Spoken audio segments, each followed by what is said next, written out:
大家好，今天我要跟大家分享一款万用移动轮。那这个档案呢是透过 StudyWorks 所建立的。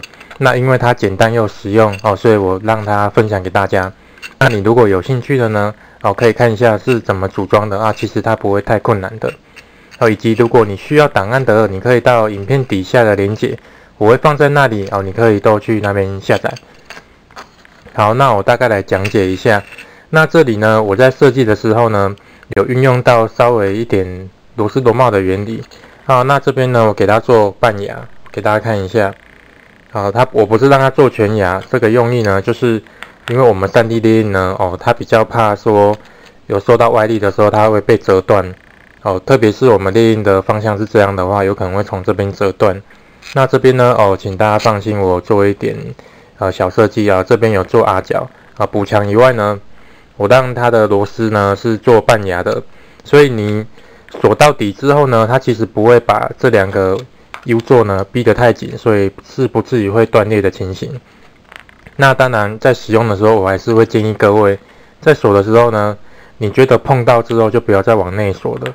那这边有人可能会疑问说，那这样会不会螺帽用久了有震动会松脱？那这边呢，我会建议用胶把它粘起来。看你要用白胶或是热熔胶都没有问题的。在上胶之前呢，你可以先把螺丝穿过去，然后在这个螺牙的地方呢稍微涂一点胶，然后再把螺帽这样锁上去，然后碰到 U 座，有碰到之后呢就停止了，就这样子。好，那这样子让它干掉之后呢基本上它是比较不容易脱落的。那这次的示范呢是用在改造洗衣篮上面那最主要呢是因为要帮它做一个改造，让它可以更便利的去使用它。那有人可能想说，那有的洗衣篮它就有附轮子的，何必再装这个呢？那其实呢这就是 DIY 的乐趣。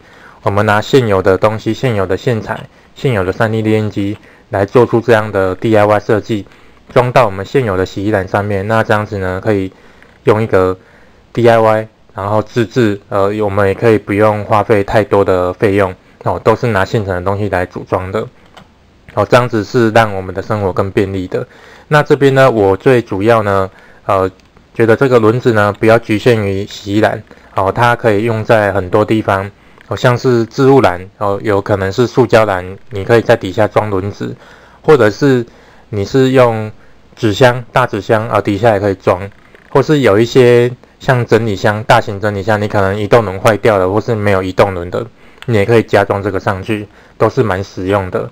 或是主机的底座有的人可能会拿木板，那你来装轮子也是蛮适合的。或是晒衣架等等的。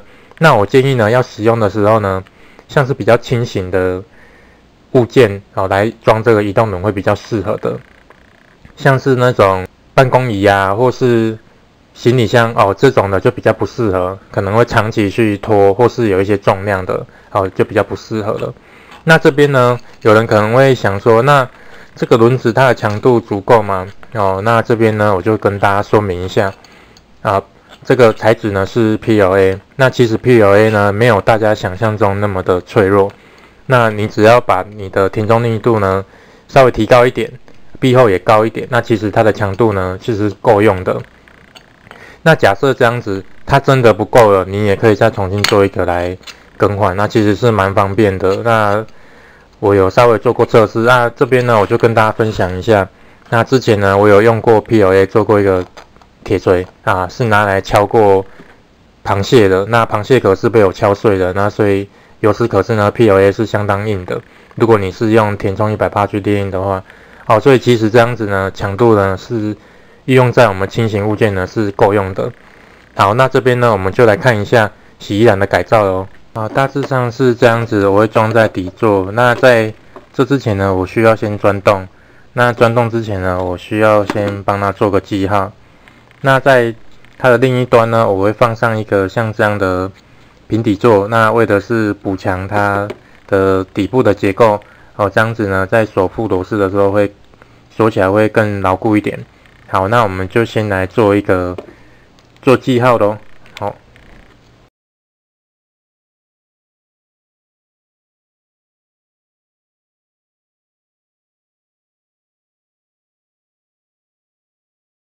那做完记号之后呢，我们就来钻洞咯。好，那钻洞的话，这边我使用定钻来做示范。那这边如果你没有定钻的人呢，可以考虑参考一下我先前所介绍过的手摇钻。像这种塑胶要钻这种洞的话是没有问题的。好，那我们就来直接开始咯。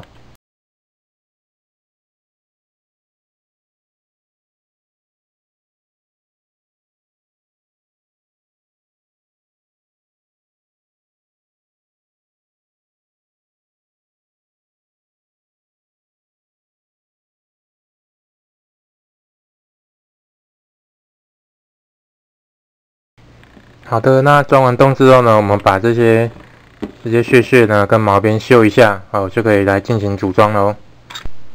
好，那钻完洞之后呢，我们最好呢拿个螺丝来对一下我们的孔位有没有对呢？这边就要考验一下钻孔的这个功力了。基本上你如果有钻的有纸的话呢，是不用再做修整的。钻完就是可以使用的。看起来是钻的不错。那你如果钻完之后发现有孔位是没有对准的，你也不用担心，你只要把那个孔稍微再钻大一点就没有问题了。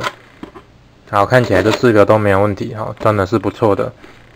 那这边螺丝呢，我是用 M3 的，那这样子我们就直接把它组起来咯。好，我来让大家看一下组装完之后的结果。当然这个轮子呢的螺丝我还没有锁紧，我先让大家示意一下。那最主要是这样子的。那我给大家看一下，它是一个简单实用又专业的。那平底座呢，是加强它底部的结构，让螺丝锁附的时候可以更牢固一点。这样子是很不错的。那我们看一下移动轮呢，它的顺畅度是很棒的。看起来好像有装轴承一样，是非常滑顺的。那这边呢，我建议填充密度呢至少20%以上。那你的底座呢，可以做高密度一点的填充密度，那这样子呢，因为移动轮是比较有可能去做更换的，你也不希望每一次如果损坏都要拆装，这样子是比较不方便一点。当然你如果要用20%填充去测试，也许它就够用了，因为我这边是用20%的，我是认为它应该是够用的，因为这个东西重量也不会很重。好，那今天的分享呢就到这边为止了，那我们就期待下一次的分享吧。